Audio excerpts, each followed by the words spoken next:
Hey guys, it's ZEVENX. Welcome to the third episode. This time we're going to be talking about chords. In the last few episodes, we were able to discuss drums and bass lines and stuff like that. So if you guys haven't caught up with all of it, just go back into the previous videos and you guys can check out what I did there to get you up to speed with what we're doing today. Just to show you real quickly what we've done, this is a little preview.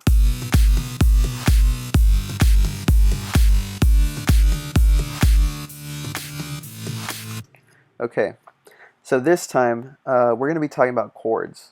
And the first thing that you can do on approaching these chords is we already came up with the bass line last time, which is this.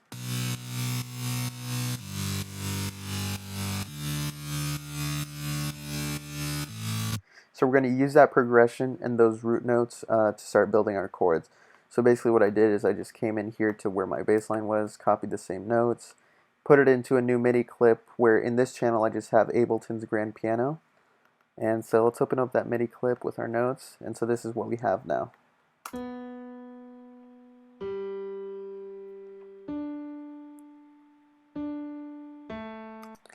So there's a few ways about how you can start figuring out how to build a chord. A chord is just where the notes are just stacked on top of each other. And the first kind of chord that we're going to come up with is a triad, where we just have the three chords on top, the three notes on top of each other, making that chord. And it's very simple. And there's some tricks that I can show you on how to start building those up. So with this, basically all you can do is take these root notes, select all of them again, hold down your option key, or basically just to recreate all the notes that we have here, and then we just move that up 7 steps. So it'd be 1, 2, 3, 4, 5, 6, 7. So that's it right there. And so that's going to already be part of a. These notes will always work. It doesn't matter what key or what scale you're working in.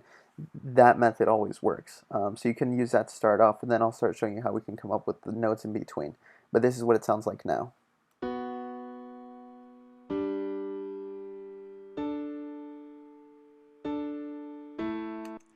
Okay. Now the second step for this is if you learn the scale that you're working in for this song, you'll know what works as far as notes go with within this scale. And so what you can do is you can start from the root note and count either up to 3 or up to 4. It just depends on what kind of scale you're working in. And that's also a safe proof method. So let's just go from here and let's go up 3. And then from here, let's go up 4. And then from here, 1, 2, 3, 4. This is the same thing.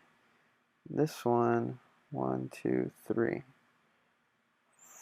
4. Let's do 3. Yeah.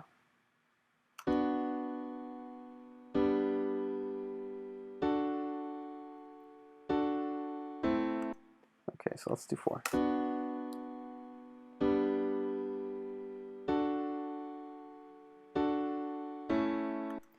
So there's your chord. That's your chord progression right there. Now the only thing is, as you can tell, it's kind of simple. It doesn't sound as musical, and it doesn't sound too interesting. There are ways to what's called open up your chords, and that's basically working with inversions and just moving your notes around so that it gives it a wider space. And it's actually great for progressive house because when you're working with vocals, for example, you want to give the vocal space, in between all these chords and stuff like that to really sit nicely. So let me just show you the difference between what I came up with for my closed chords, what we just did, and then the difference with the open chords. So this is what it sounds like.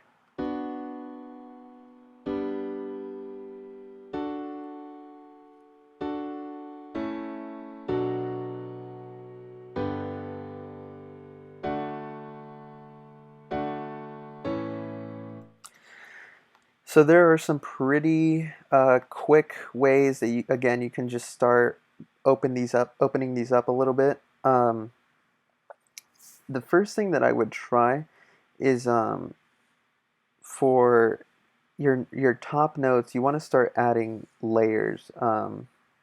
Let's take a look here. It helps if you learn, a little music theory and just study, how notes can work with each other and setting, fifths, sevenths, ninths, all that kind of stuff. Um, but let's just say, for example, one thing we can do is just we can start taking these notes. Let's say we take B and F sharp, um,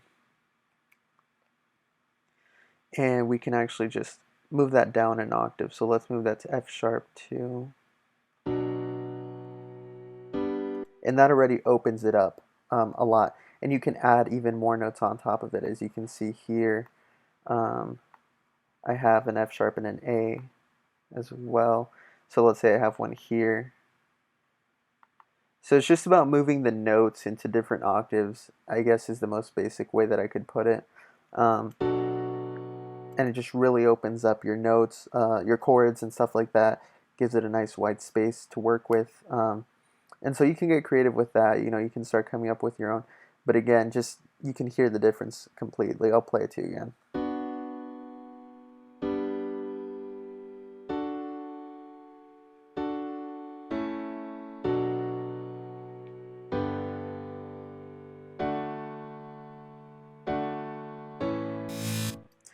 So that is basically going to be this week's episode, just talking about the chords. And then, like I said, next week we'll talk more about using different sounds, using those chords for different sections, and just applying everything that we have up until now and start arranging. As you can see, I've kind of started a little bit on what I'm doing.